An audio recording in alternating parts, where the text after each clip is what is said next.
ஔவைசியாரின் அர்த்தமுள்ள அருள்வாழ்வு அறிவோம்.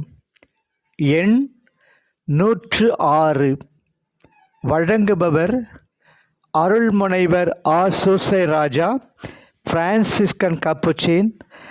நாள் 14/4/2024 ஞாயிறு. செயல்பாட்டு அருள்வாழ்வு. ஸ்பெயினில் நற்செய்தி வாழ்வினில் சகோதரர்கள். எப்போதெல்லாம் தன் சகோதரர்களை பற்றிய நறுமணம் அவரை வந்து அடைகிறதோ அப்போதெல்லாம் பிரான்சிஸ் வியத்தகு முறையில் ஆவிக்குள்ளாக அக்களித்து தன் மனதை விட்டு அகன்று கடவுள் பால் ஈர்க்கப்படுவார்.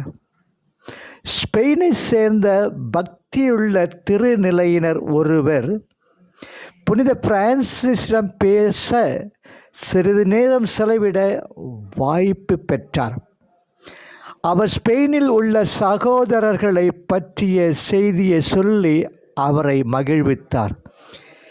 எங்கள் நாட்டில் உங்கள் சகோதரர்கள் சாதாரண துறவு இல்லங்களில் தங்கி இருக்கிறார்கள். அவர்கள் தங்களுக்கென்று பின்வரும் வாழ்க்கை முறையை அமைத்து கொண்டுள்ளனர்.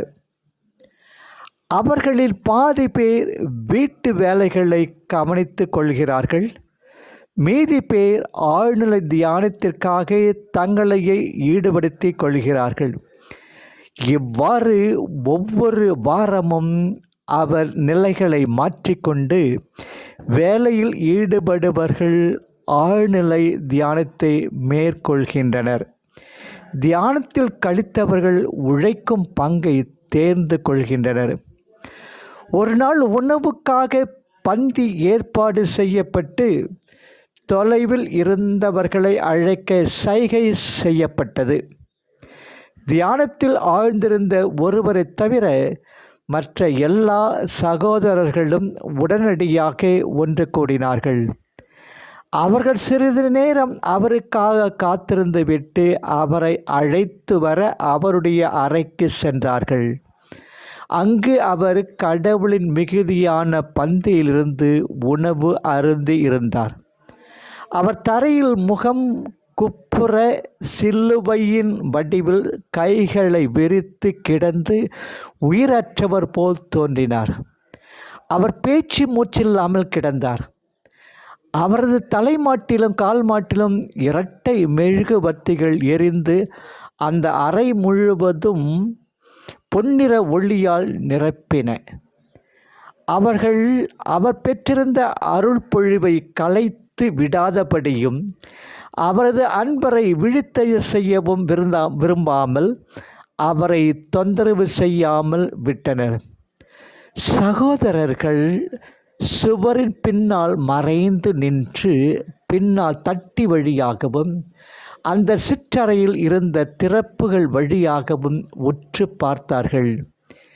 திடீரென்று அந்த ஒளி மறையவே அச்சகோதரர் சுயநிலைக்கு திரும்பினார். அவர் உடனடியாக எழுந்து பந்திக்கு வந்து தாமதமாக வந்ததற்காக தனது தவறை ஒப்புக்கொண்டார்.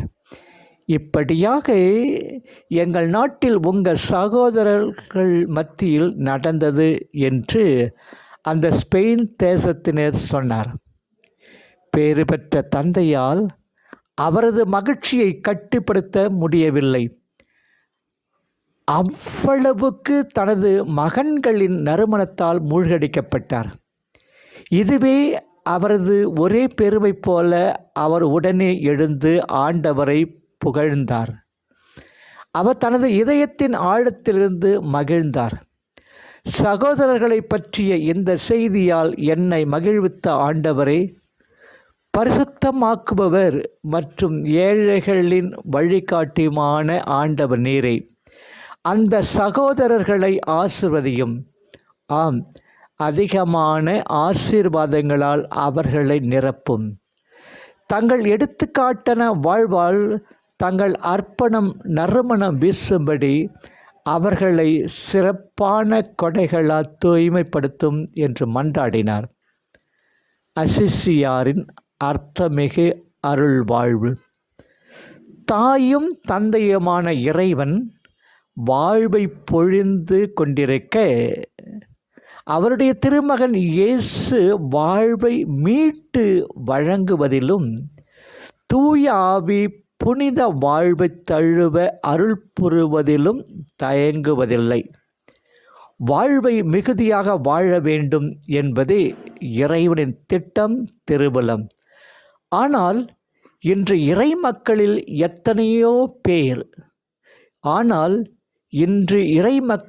எத்தனை பேர் நிறைவாழ்வை வாழ்கின்றனர், வழங்குகின்றனர் என்று கணக்கெடுத்தால் கவலைக்கு ஆளாவோம். நிறைவாழ்வை நோக்கி பயணிப்போம். சமூக வாழ்வு நிறைவாழ்வின் கனியாகும். வாழ்வு எல்லைகள் இல்லை.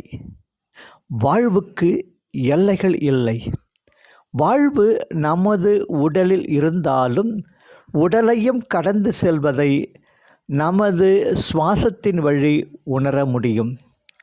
நிலை வாழ்வை நாம் நமது உடலில் சிறைப்படுத்த வேண்டாம். தனது என்ற வலைகளில் சிக்கிக் கொள்ள வேண்டாம்.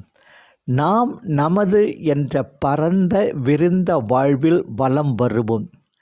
கடவுளின் வாழ்வையும் உயிர்த்த ஆண்டவரின் ஆவியையும் தூய ஆவியையும் சிறைப்படுத்தாமல் நாம் இறை வாழ்வில் சங்கமம் ஆவோம். இயேசு அளிக்கும் நிறைவாழ்வை திரு அவை வாழ்வின் சான்று வழியாக உலகில் சான்று பகர்வதில் தொடர்ந்து விழிப்பாய் இருப்போம். பன்மையின் ஒருமையை உணர்ந்து சான்று பகர்வோம்.